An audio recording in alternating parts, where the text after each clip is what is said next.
जय श्री महाकाल। स्वागत है दोस्तों आप सभी का हमारे यूट्यूब चैनल में। दोस्तों पिछले वीडियो में मैंने आपको सुल्तानगंज में गंगा घाट का शूट कराया था। उसके बाद हम भी वहां से जल भर के चल दिए थे बैजनाथ धाम के लिए, भोले बाबा को जल चढ़ाने के लिए, दर्शन करने के लिए। तो हम पहुँच चुके हैं बैजनाथ धाम और हमारे पीछे देख सकते हैं कि घंटाघर है। देवघर का बहुत ही व्यस्ततम स्थान है। तो यहाँ तक पहुँच चुके हैं और यहीं थोड़ी ही दूरी पर रेलवे स्टेशन है। दोस्तों कल सावन का अंतिम सोमवार है, इस कारण से आज यहाँ पे भीड़ बहुत ज़्यादा देखने को मिल रही है। हम भी दोस्तों सोमवार को देखते हुए ही अपना टूर प्लान किए थे।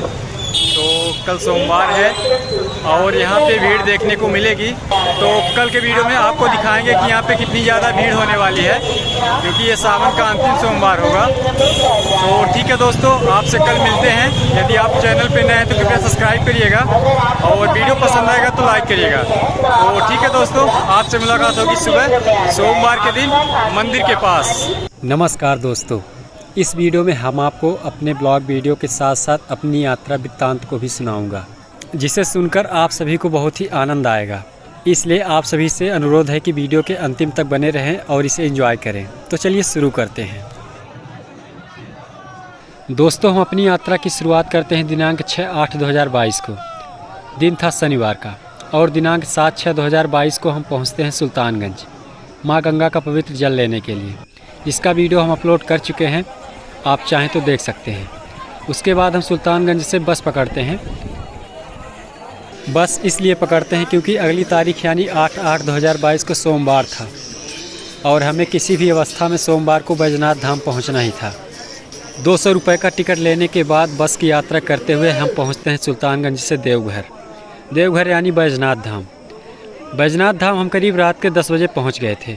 वहाँ पहुँचने पर लोगों में अलग ही उत्साह और भारी भीड़ नज़र आ रही थी। हमें ज़रूरत थी मोबाइल चार्ज करने की और रात भर ठहराव की। हमें कुछ ज़्यादा समझ नहीं आ रहा था कि कहाँ रुका जाए, तो हमने रेलवे स्टेशन की तरफ रुख किया, जो हमारे लिए सबसे ज़्यादा सरल होता है। वैसे भी हम अपनी अनेक यात्राओं में कई रातें रेलवे स्टेशन में बिताई हैं। रेलवे स्टेशन पहुँचने पर देखा कि पूरा स्टेशन यात्रियों से भरा पड़ा था। फिर हम भी स्टेशन का एक कोना पकड़कर अपनी बोरी बिछा लिए और मोबाइल को फुल चार्ज किया। लगभग 2 बजे हम सो गए। इसके बाद नींद खुली सुबह 6 बजे।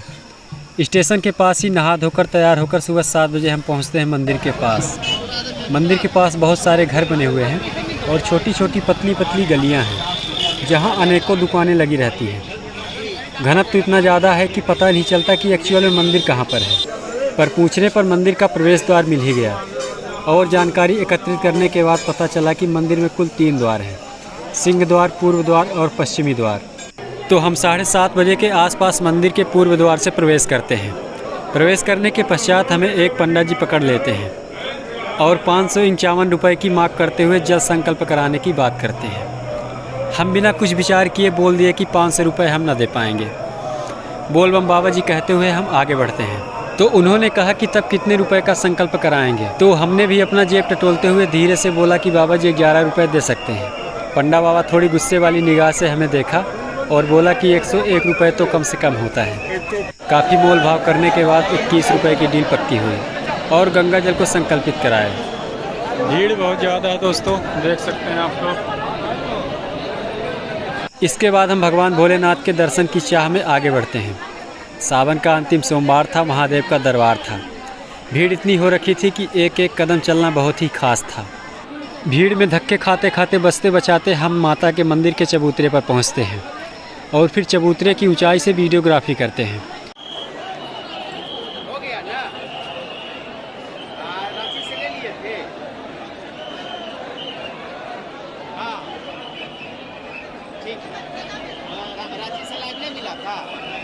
इतने में हमारी नज़र मंदिर की दीवार पर लगी एक बड़ी सी स्क्रीन पर गई, जहां से महादेव का लाइव दर्शन किया जा सकता था। ठीक उसी के पास लिखा हुआ था बाह्य अर्घा। इसका मतलब जानने के लिए आगे बढ़ा तो पता चला कि बाहर लगभग 4 फीट की ऊंचाई पर एक पीतल की नालीदार कुंड बना हुआ है। उसमें जल डालने पर भगवान भोलेनाथ तक जल नाली के द्वारा पहुँच जाता है, पर भीड़ बहुत ज़्यादा थी। हम भी दृढ़ निश्चय करके आगे बढ़कर उसमें आधा जल चढ़ा दिए।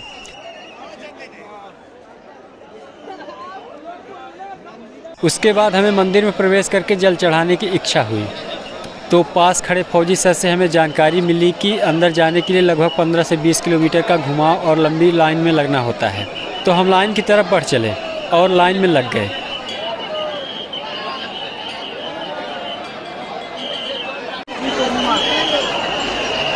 तो दोस्तों, यहाँ तक कि अपनी यात्रा वृत्तांत आपको सुना दिए हैं। अब थोड़ा मंदिर से जुड़ी हुई आपको एक कहानी सुनाते हैं।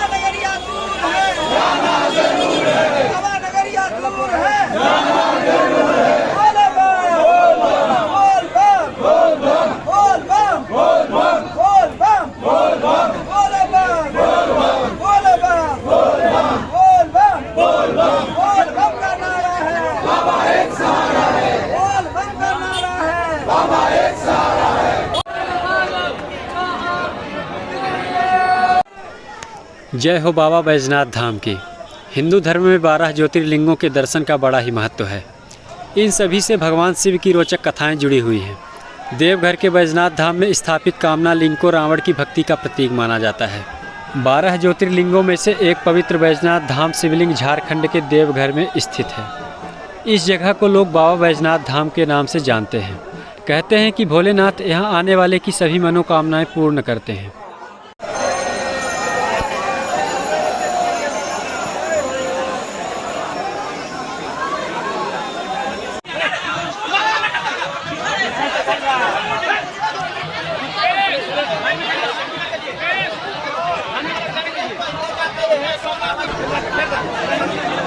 बारह ज्योतिर्लिंगों में से कहा जाता है कि जहाँ जहाँ महादेव साक्षात प्रकट हुए वहाँ इन्हें स्थापित किया गया। इसी तरह पुराणों में बैजनाथ धाम ज्योतिर्लिंग की भी कथा है, जो लंकापति रावण से जुड़ी हुई है।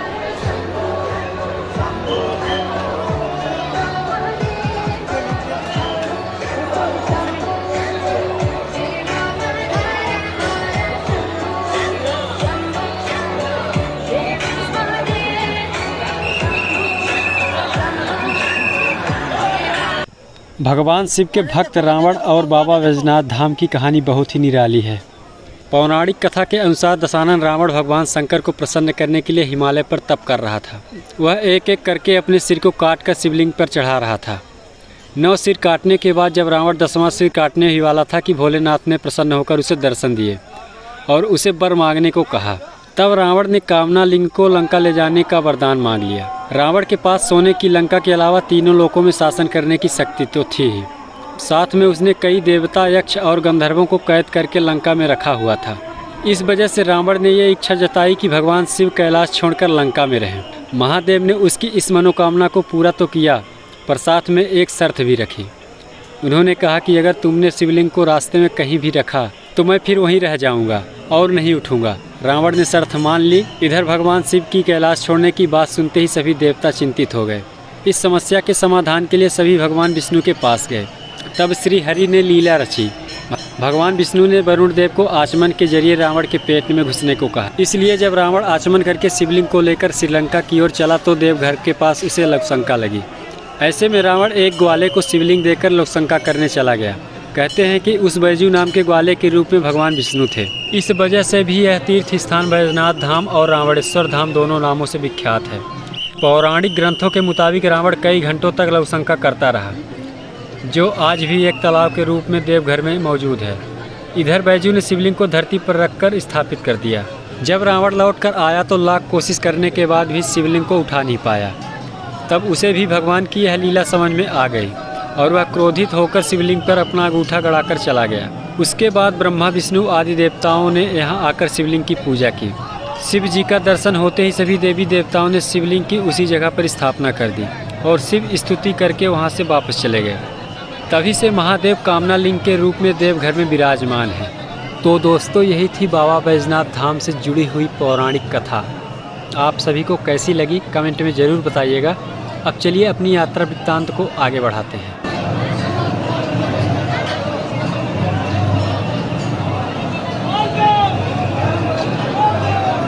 दोस्तों, सुबह 8 बजे लाइन लगने के बाद हम करीब मंदिर के पास पहुंच चुके हैं और शायद 3 बजे के आसपास मंदिर में जल चढ़ाने के बाद हम खाली हो जाएंगे। आप सभी ने देखा होगा कि रास्ते में किस तरीके के पंडाल, रास्ते और कई सारे स्थान पार करते हुए हम मंदिर के पास पहुंच ही गए। जानकारी मिली थी कि लाइन लगाने के बाद लगभग 20 किलोमीटर की दूरी तय करनी पड़ेगी।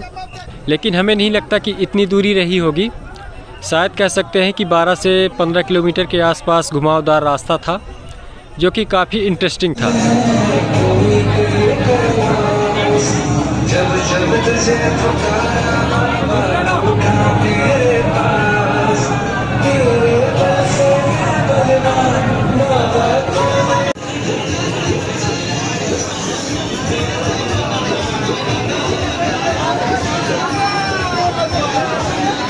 दोस्तों, इन लड़कियों की हिम्मत और परेशानी को देखते हुए मुझे ऐसा लगा कि जिस तरीके से 500 रुपये में शॉर्टकट तरीके से दर्शन कराया जा सकता है, उसी तरीके से काश ऐसा सिस्टम भी बनाया जाता जहां पे महिलाओं के लिए अलग से लाइन लगाने की सुविधा होती है।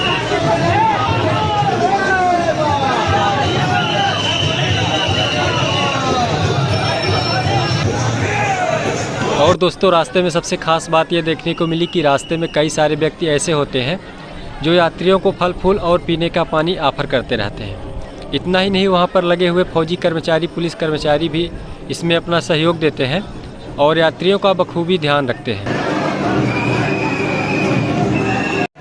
दोस्तों, मुख्य मंदिर में प्रवेश करने से पहले एक बिल्डिंग को क्रॉस करना होता है और ये बिल्डिंग 2 मंजिला होती है। इन दोनों मंजिलों में रेलिंग्स लगी होती हैं कतार में चलने के लिए।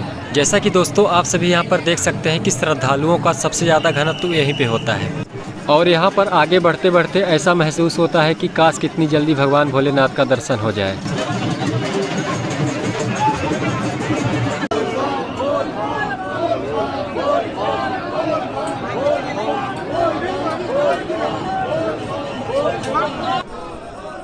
तो आखिरकार दोस्तों, हम भोलेनाथ के घर में, देवघर में भोलेनाथ के पास जल चढ़ाने के लिए पहुंच ही गए।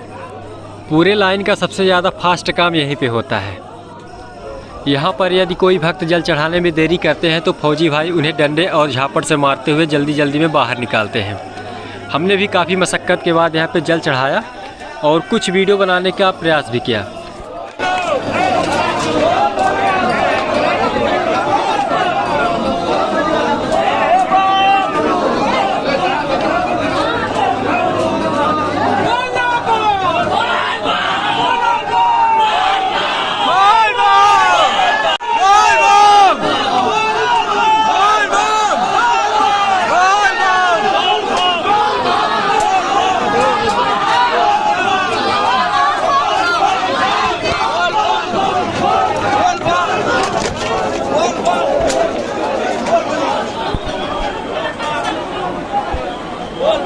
बोल बम।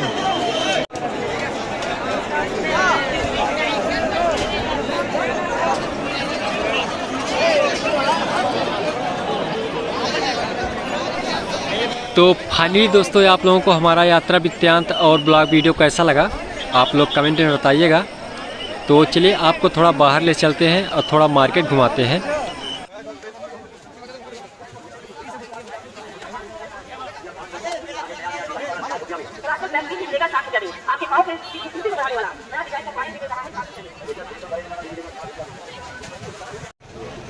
ये है देवघर की बड़ी मार्केट और यहाँ पे सबसे ज़्यादा प्रसाद की दुकानें हैं और प्रसादों में सबसे ज़्यादा यहाँ पे खास पेड़ा माना जाता है।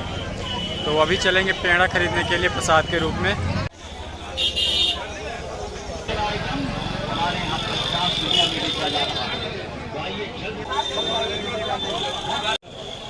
अभी कुछ देर पहले बहुत ज़्यादा भीड़ थी, लेकिन बारिश होने के कारण थोड़ा चहल पहल कम है, वरना यहाँ पे चलना मुश्किल हो रहा था। 350 रुपये पर केजी के हिसाब से यहाँ पे पेड़ा मिल रहा है।